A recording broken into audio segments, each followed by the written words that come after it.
Hi demos. இன்னைக்கு நம்ம டிஎன்பிஎஸ்சியில் ஒரு ரீசனிங் கொஸ்டின் வந்து பார்க்க போகிறோம். Aptitude question. ஸோ அந்த கொஸ்டின்ல வந்து என்ன கொடுத்துருக்காங்க அப்படின்னு பார்த்துட்டிங்கன்னா, மேரியோட வயசு வந்து 16. ஸோ மேரி வந்து பிரதரை விட 4 டைம்ஸ் வந்து ஏஜ் வந்து அதிகம் அப்படின்னா, ஸோ மேரி வந்து அந்த பையனோட ட்வைஸ் ஏஜ் வந்து எப்போ வருவாங்க அப்படின்னு சொல்லி கேட்டிருக்காங்க.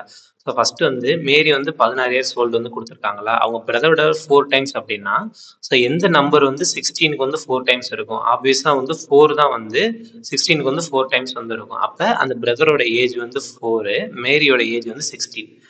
இப்போ வந்து என்ன கொடுத்துருக்காங்க அப்படின்னா, ஸோ கொஞ்சம் இயர்ஸ்க்கு அப்புறம் எப்போ வந்து அவங்களோட இயர்ஸ் வந்து ட்வைஸ் ஆகும்னு கேட்டிருக்காங்க. ட்வைஸ் அப்படின்னா மேரியோட ஏஜ் வந்து 2 இருந்துச்சு அப்படின்னா அந்த பையனோட ஏஜ் வந்து 1 இருக்கும். 2:1. இதை வந்து நம்ம ரேஷியோல இருந்தா டிவைடட்ல எழுதுவோம்ல. அப்ப இவரோட ஏஜ் வந்து 16, மேரியோட ஏஜ் வந்து 16, அந்த அவங்க பிரதரோட ஏஜ் வந்து 4. அப்ப after x years, some years, x இயர்ஸ்க்கு அப்புறம் 2:1 மாறும். அதாவது 2/1. இப்போ இந்த எக்ஸ் இயர்ஸ்ன்றது ஒரு வருஷம் ஆனா மேரிக்கும் ஏஜ் கூடும், அவரோட பிரதருக்கும் ஏஜ் கூடும். அப்ப 16ஓடய அந்த எக்ஸ் இயர் ஆட் ஆகும், 4ஓடய எக்ஸ் இயர் ஆட் ஆகும். இந்த சைடு வந்து 2:1. இப்போ கிராஸ் மல்டிப்ளை பண்ணோம் அப்படின்னா 16 + x is equal to 2 × 4 8, 2 × x 2x. அப்போ 2x + 8 வந்து 16 + x-க்கு ஈக்குவலாக இருக்கும். இந்த ப்ளஸ் எக்ஸ் இங்கிட்டு போனால் -x ஆகும். அப்போ எக்ஸ்ன்னு வந்துடும்.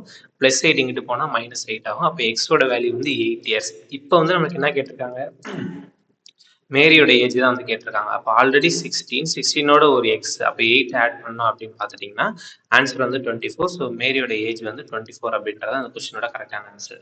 ஸோ இதோட ஷார்ட்கட்டும் நம்மளால ஈஸியாக ஃபைண்ட் பண்ண முடியும். இப்போ நம்மளுக்கு வந்து ஃபைனல் ரேஷியோ வந்து 2:1. அப்போ இது ரெண்டையும் வந்து நம்ம ஆட் பண்ணோம்னா 3. அப்போ ஃபார் எக்ஸாம்பிள் இப்போ பிரதரோட ஏஜ் எக்ஸ்ன்னு இருந்துச்சுன்னா, ஸோ மேரியோட ஏஜ் வந்து 2x இருக்கும். அப்போ டோட்டல் வந்து 3xன்றப்போ அந்த வேல்யூ வந்து 3ஆல டிவைட் பண்ற மாதிரி தான் இருக்கும். ஸோ பட் இங்க எந்த ஆப்ஷனுமே வந்து 3ஆல டிவைட் ஆகல. 24 மட்டும்தான் 3ஆல டிவைட் ஆகுது. இது ஒரு ஷார்ட்கட். ஈஸியா இருந்தா ஞாபகம் வச்சுக்கோங்க. அப்படி இல்லைன்னா இந்த மாதிரி ட்ரெடிஷனல் மெத்தட்லேயே போங்க. இதான் வந்து ஈஸியா இருக்கும். அப்போ இந்த கொஸ்டினோட ஆப்ஷன் வந்து ஆப்ஷன் பி 24 இயர்ஸ் அப்படின்றதான் கரெக்டான ஆன்சர். தேங்க்யூ.